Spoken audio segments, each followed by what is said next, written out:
Son las 7 de la mañana, las 6 en Canarias.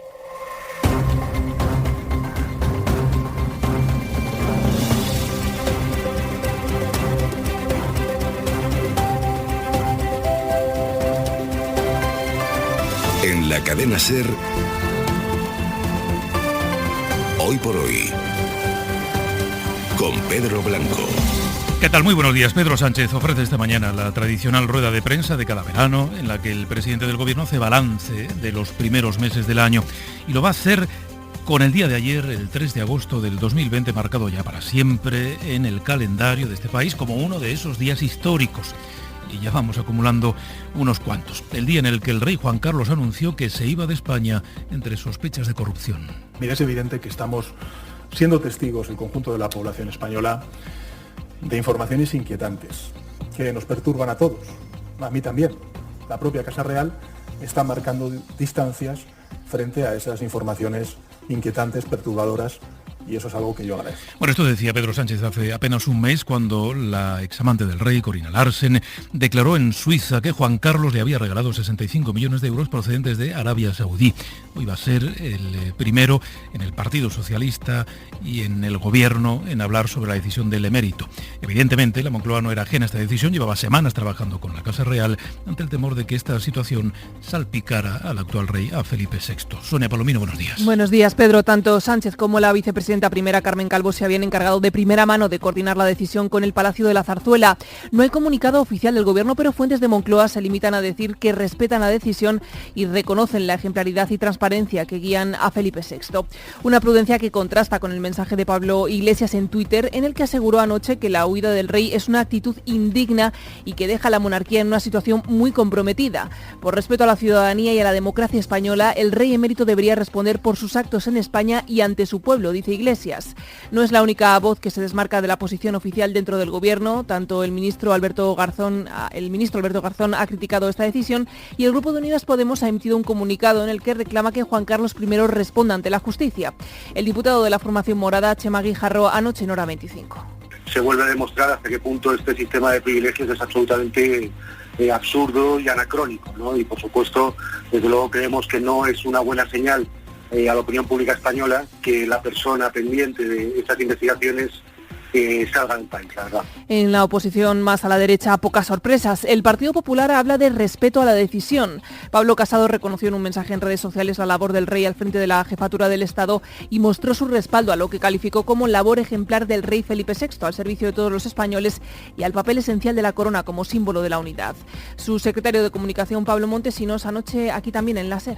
Que hacemos un llamamiento a la unidad en torno al jefe del Estado. Reivindicamos que emplazamos a todos, en especial a Pedro Sánchez, a defender la jefatura del Estado del ataque que en ocasiones llega desde dentro de su propio gabinete. Vox cree que la izquierda quiere un linchamiento público del rey. Ciudadanos, que espera que este paso contribuya a la ejemplaridad en la Casa Real. Y entre los partidos independentistas creen que la decisión es insuficiente. Gabriel Rufián, Esquerra, Aitor Esteban, PNV. Que no se le diga exilio a lo que está haciendo, no se está exiliando, es un insulto para las decenas, centenares de personas que tuvieron que abandonar su país por sus ideas políticas. Este señor abandona simplemente porque la Fiscalía del Tribunal Supremo le está persiguiendo. No es en absoluto aceptable ni es suficiente, y desde luego tendrá que responder por sus actos durante el tiempo en que han sido rey y después de dejar de serlo o ser rey emérito. A las 8:30 vamos a hablar con la ministra de Igualdad y miembro de Unidas Podemos, Irene Montero. Bueno, pues Juan Carlos I abandona la que ha sido su casa durante 6 décadas y está ya fuera de nuestro país. Se fue el domingo, un día antes de dar a conocer la decisión. Cuenta el diario ABC que de hecho el rey Juan Carlos I está ya en la República Dominicana, que es el lugar que ha elegido para marcharse de nuestro país. Según ABC, el recorrido fue el siguiente. El rey viajó a San Censo, en Galicia, de allí a Oporto, y desde Oporto tomó un vuelo a Santo Domingo. El caso es que en el comunicado en el que anuncia su marcha no desmiente las informaciones que le acusan de haber manejado decenas de millones de euros sobre los que se investiga ahora su origen. Solo dice que se va por la repercusión pública que están teniendo esas informaciones. María Manjabacas. Zarzuela no desvela el país en el que residirá el rey Juan Carlos, que ya está fuera del palacio en el que ha vivido durante 58 años. Se fue antes de que la Casa del Rey hiciera oficial el comunicado con la carta en la que el rey emérito le comunica a su hijo la decisión de abandonar España ante la repercusión pública de ciertos acontecimientos pasados de su vida privada.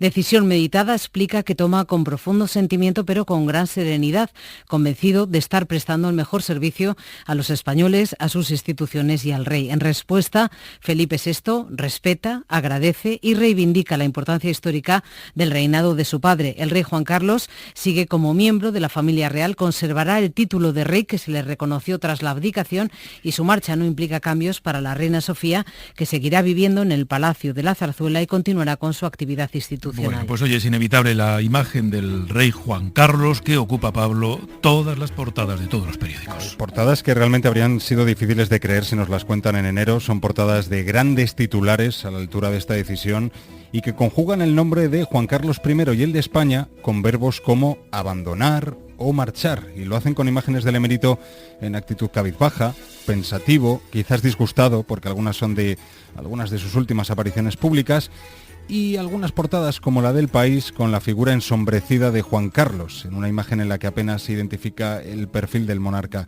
Este diario ya destaca en su portada que aunque la marcha supone un cortafuegos para la Casa del Rey, ante la dimensión que ha ido tomando el caso de las cuentas en Suiza, Juan Carlos I sigue siendo miembro de la familia real y conserva su título. La Razón habla en su titular de una segunda abdicación de Juan Carlos, y es uno de los diarios que destaca que esta decisión no afecta a la reina. Ella seguirá en Zarzuela, titula La Razón en su portada. Y algunos titulares más interesantes en las ediciones de la prensa digital a esta hora. Por ejemplo, cuenta José Antonio Zarzalejos en El Confidencial que fue Felipe VI el que sugirió a Juan Carlos su salida de España tras consultarlo con Pedro Sánchez. Habla de posibles destinos al margen de ese que nos adelantabas tú, Pedro, que está informando ahora el diario ABC de la República Dominicana.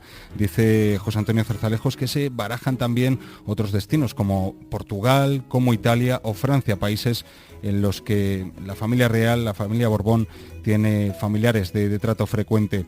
El diario.es habla de huida, dice que Juan Carlos I encadena 3 generaciones seguidas de Borbones fuera de España, y Voz Populi asegura que el emérito ignoró las presiones de su entorno para que se quedara en España, para que no se fuera del país. Llevamos semanas conociendo nuevas informaciones sobre los movimientos de dinero del rey, sobre las supuestas máquinas para contar billetes en la Zarzuela, los regalos a Corina, y la verdad es que en momentos así la fonoteca es un tesoro. Escuchen, por ejemplo, esto que decía Juan Carlos I en una entrevista en el año 2013, hace 7 años.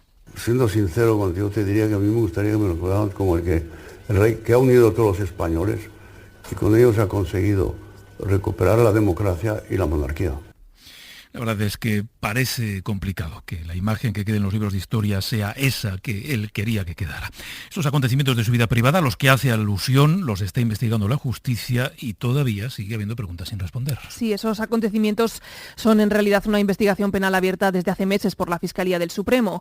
Los investigadores analizan la información llegada desde Suiza en torno al proyecto de construcción del AVE a la Meca. Si Juan Carlos intervino para que fuera adjudicada a empresas españolas, si cobró una comisión de casi 100 millones a cambio y qué hizo con ese dinero, si lo mantuvo oculto y no lo declaró a Hacienda. La clave en todo este caso es qué ocurrió antes y qué ocurrió después de 2014, cuando Juan Carlos I deja el trono y por tanto pierde la inviolabilidad que le otorgaba la corona. El rey no niega las actividades que investiga la justicia suiza y aquí en España la Fiscalía del Tribunal Supremo. De hecho, poco después de enviar el comunicado en el que anunciaba su marcha, el abogado del rey tuvo que enviar otra nota aclarando que el rey está a disposición de la Fiscalía. El portavoz de Jueces para la Democracia, Ignacio González Vega, anoche en Hora 25. Sea donde se desplace el don Juan Carlos de Borbón, se le puede citar como a cualquier otro ciudadano, y solo en el caso de que no compareciere, lo cual parece que no va a ser así, en ese caso se podría dictar una orden de busca, captura y detención. Bueno, esta maniobra de la Casa Real tiene como objetivo salvar la imagen de Felipe VI, también proteger la institución, y eso es lo que analizan la mayoría de los editoriales. Sí, es un día en el que la prensa, dada la relevancia de la noticia, la prensa escrita destaca sus editoriales ya en portada. El del País habla de la necesaria distancia que don Juan Carlos debe tomar con el actual jefe de Estado. Dice que la decisión es adecuada, pertinente y responsable. Y añade: quienes aprovechen la caída en desgracia de Juan Carlos I para reabrir el debate sobre la monarquía deben plantearse si, más allá de que sea legítima la reivindicación republicana, esta tiene ahora consensos sociales y parlamentarios suficientes para traducirse en una reforma constitucional. Los datos indican lo contrario, dice El Mundo, frente a las tentaciones republicanas que ahora pueden resurgir con esta decisión de Juan Carlos I. El Mundo habla precisamente de aquellos que lo promueven y pide a Pedro Sánchez que empiece a proteger la corona después de exigir gestos contundentes a la Casa Real y después de esta dolorosa decisión en defensa de la corona. Así lo define en su editorial, en la editorial del Mundo, la decisión de Juan Carlos I.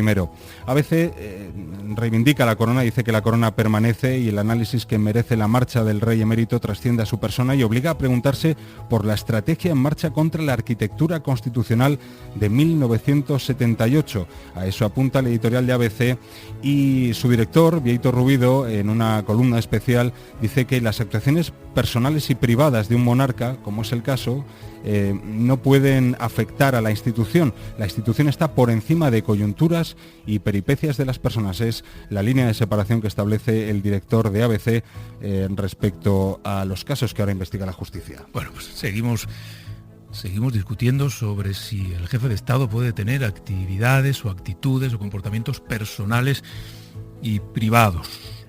Curiosa disociación.